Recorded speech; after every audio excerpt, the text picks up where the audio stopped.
I'm Stacy Lee. Let's begin. The probability that a pair of sisters will marry a pair of brothers is not great, yet it happens enough to be of purely local interest and not too unusual.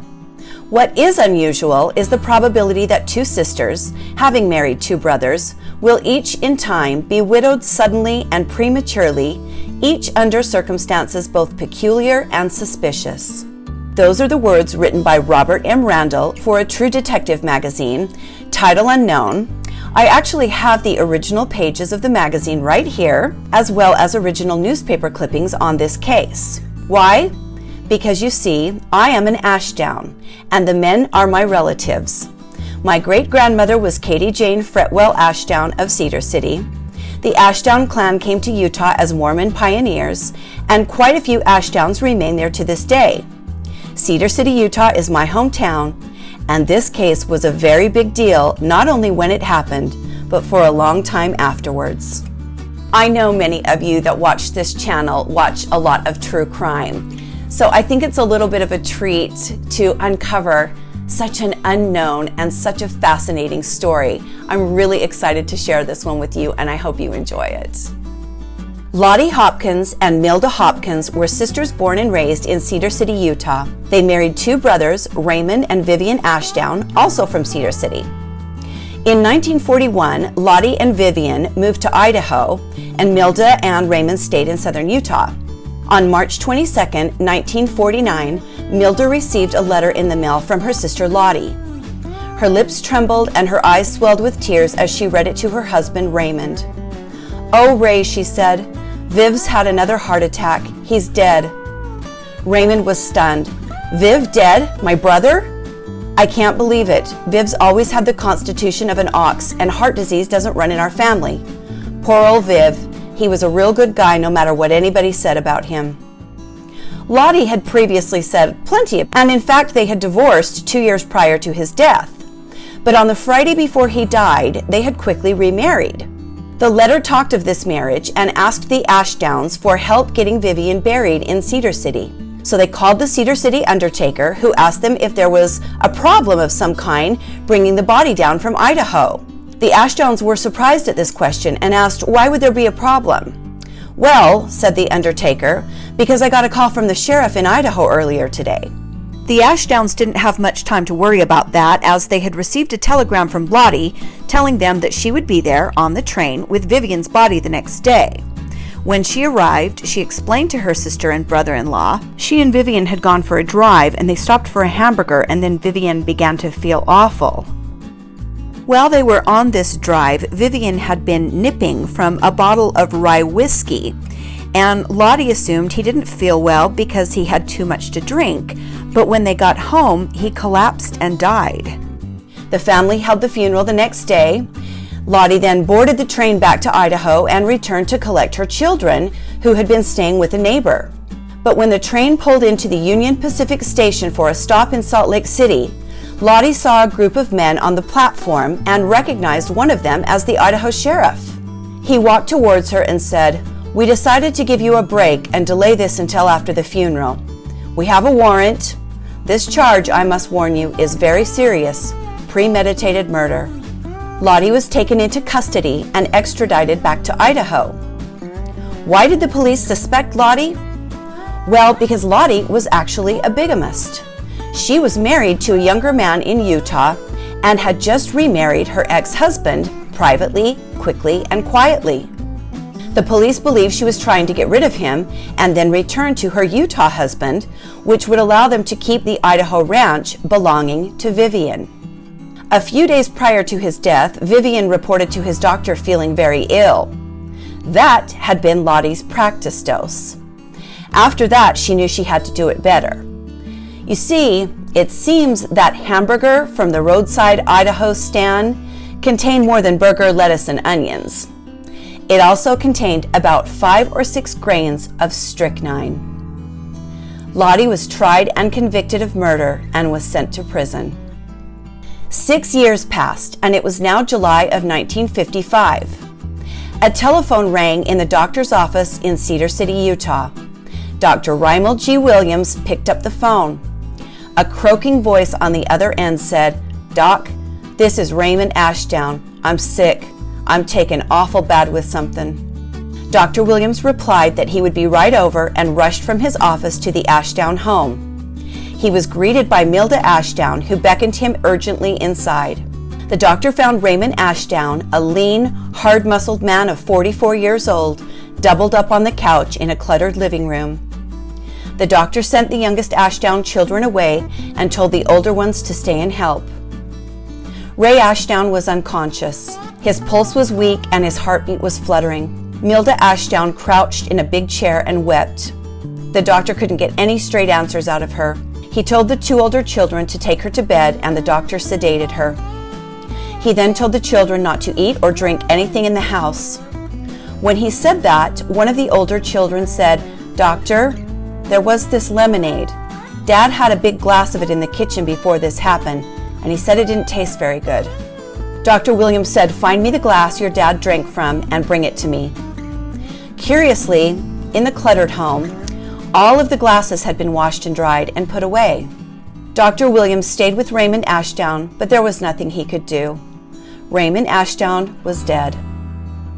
The doctor said he could not write a death certificate and would have to involve the sheriff because the cause of death was unknown. As I'm telling this story, it's different than when I normally do this narration because I know right where this happened in the town. So I'm envisioning the streets and the trees and the buildings around it. And it's so much different when it's a little bit more personal. I really try to always humanize the victims when I talk about these cases, because I know we're tying it in with food and I never want to seem like that's a frivolous thing. I tie the food in to show the humanity of the people and the link that always binds us no matter where we're from, which is food. Sheriff Arthur Nelson was in Parowan, a tiny town about 18 miles north of Cedar City at the time. A deputy, Charles Wells, awaited the return of Sheriff Nelson. As he did so, he spoke to the neighbors around the Ashdown home who reported seeing Ray working in his yard whistling just hours earlier. Raymond Ashdown's body was removed for autopsy and his stomach was sent to the coroner. The state chemist examined the stomach contents, which were flown to Salt Lake by plane.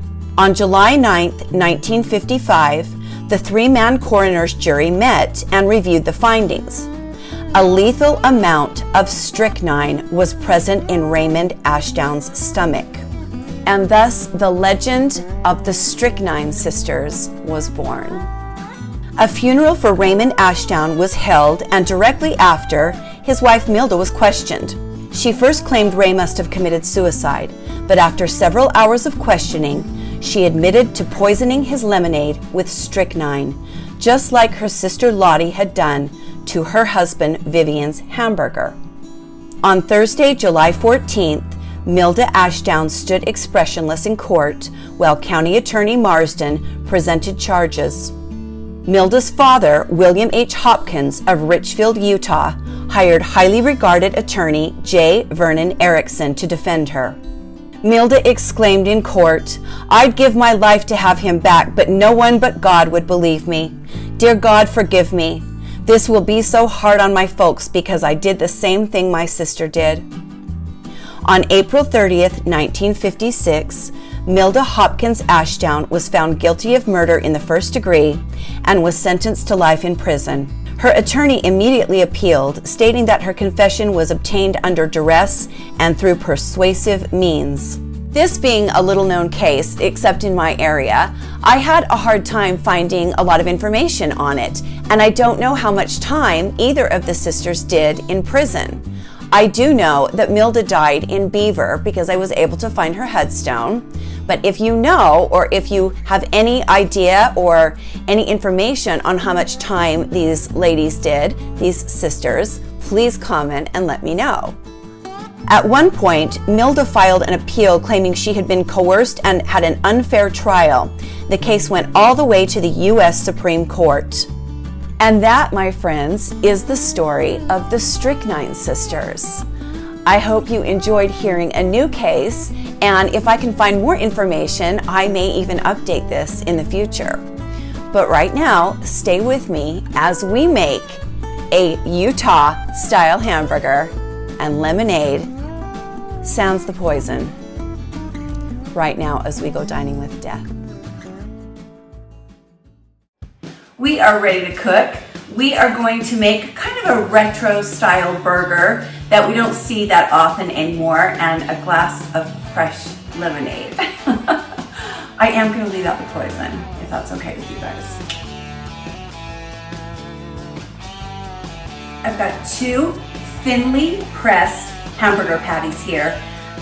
Some people in my area even refer to these as jerky burgers because they are so thin and they're so small and a little bit chewy. I've got 2 here, and my pan is getting hot. This is my burger making pan, and I know it's a little bit scary to look at, but it's a great pan. What can I say? I ain't that fancy. The West here, Utah, Idaho, Nevada Nation. We love our Larry seasoned salt. This is actually an off-brand, but seasoned salt goes on most of the burgers around here. Let's put this first guy in.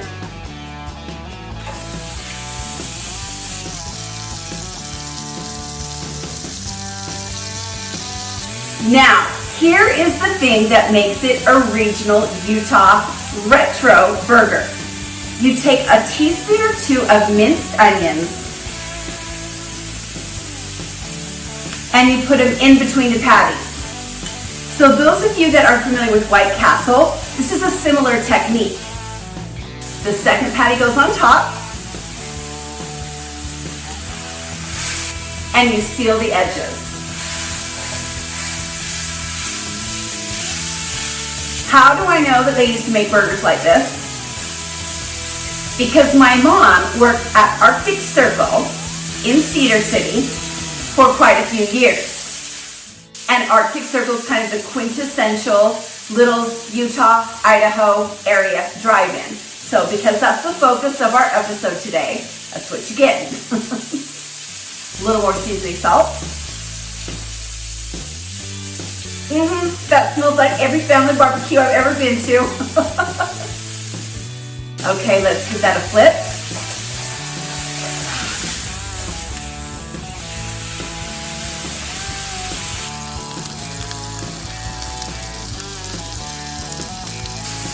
Basically, what's happening is the onions are steaming inside of the burgers. So like I said, that's very similar to like a White Castle burger, and I'm sure there are other franchises that steam the onions. White Castle does it by pressing holes into the actual hamburger patty, and then the onions go on the grill and the steam kind of rises up through the holes on the burger. This is just a kind of a different method of doing that, but similar results.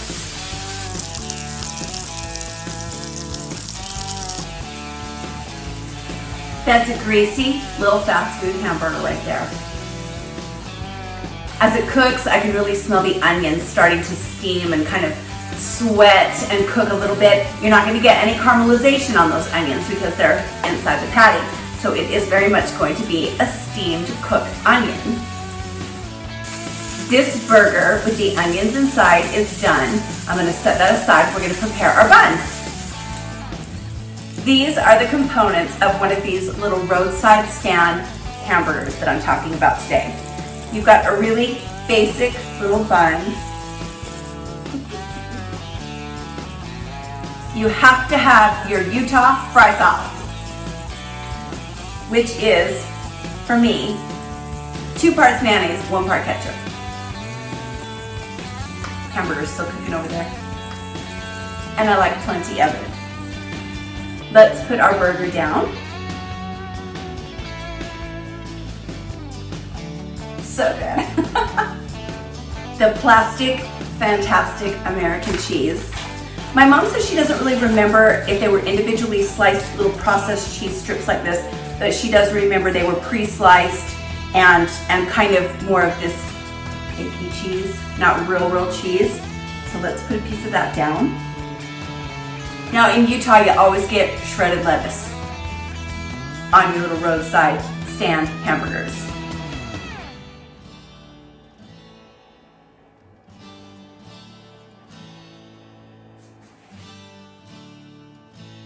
And you always have to have pickle slices.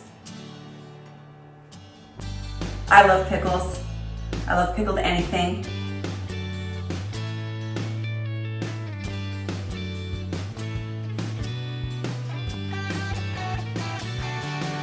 Let's top this with the top portion of the bun. And here is our little Utah, Idaho, kind of Nevada roadside burger. Really simple and really easy to do. Not much I can do with that, but we are also going to make lemonade. Everybody loves fresh lemonade, and this could not be easier, but I don't think a lot of people make it at home anymore. And you can make it by the picture. I'm going to show you how easy it is to, with these simple ingredients, always have on hand what you need to make a fresh glass of lemonade. Simple syrup. You can buy this. I'm not really sure why you would. It's pennies to make and it takes 5 minutes. It's 1 part water to 1 part sugar. In a pan, bring it to a boil, let it boil for 1 minute and cool it. That's it. You can use this for cocktails, you can use this for drinks, you can use this for other syrups, you can use this for culinary syrups, all kinds of things you can use simple syrup for. I always have a squeeze bottle in my house. Okay. Gorgeous lemons. I think we're gonna get, I would guess about 2 ounces of lemon juice out of each one of these. And our ratio for a glass of lemonade is 1 part lemon to 2 parts simple syrup. I've got my little jigger here to measure. You can use an ounce measuring cup if you've got that, but if you've got a bar, you've probably got one of these. You can use a shot glass. Roll your lemons to get the juices flowing. These things are invaluable if you do a lot of juicing, which I do.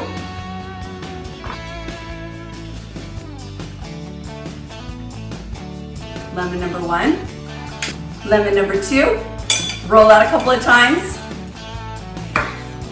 slice. And like I said, I think this will be about 4 ounces of juice, so we'll see here in a sec. And it smells so good. This particular bar measure is 2 ounces on the top, 1.5 on the bottom. I'm gonna use the 2 ounce. Let's see what we get here. There's 2 ounces. Ooh, I was right on. Sometimes it's better to be lucky than good. So we're gonna do, to match that, 1, 2 of simple syrup, and then to double it, 2 more.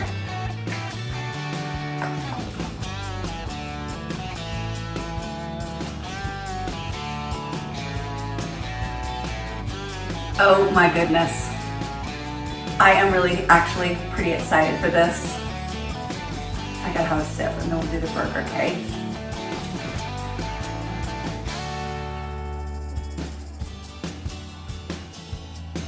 Yeah. Oh my goodness.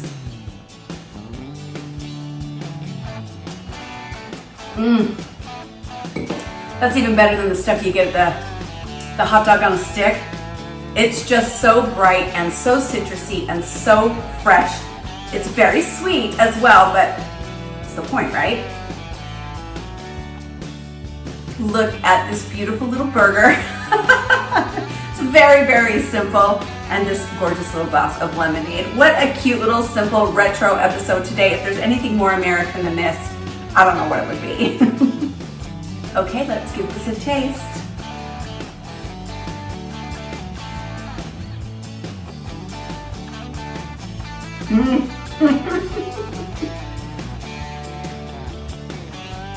That little burger is so good, and it really does remind me of like an Arctic Circle burger. In Cedar we have places called Brad's and Hermes and Top Spot, places that do burgers that are very similar to this.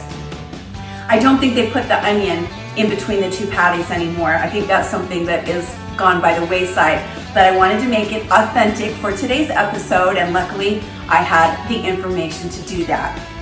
This lemonade though.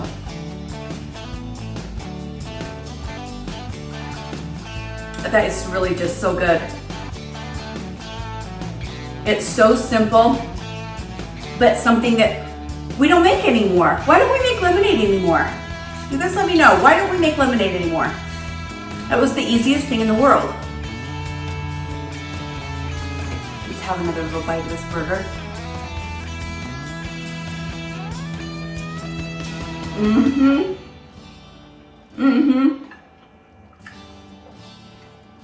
The pickles are so good on it. The cheese is melted. The onions are very oniony. It's really pretty fabulous. I really enjoyed researching and sharing this episode with you guys. For me, as a crime person, someone who's into this kind of stuff, I always love it when I find a new case. So I hope for me to you enjoyed hearing about something new. Thank you for joining me as we made roadside burgers and fresh lemonade. The last meals of the poor Ashdown brothers. They sure got the raw end of the deal on that, didn't they? Hey, you guys, thanks for watching. Like and subscribe if you'd like to see more, and I'll see you next time on Dining with Death. Bye.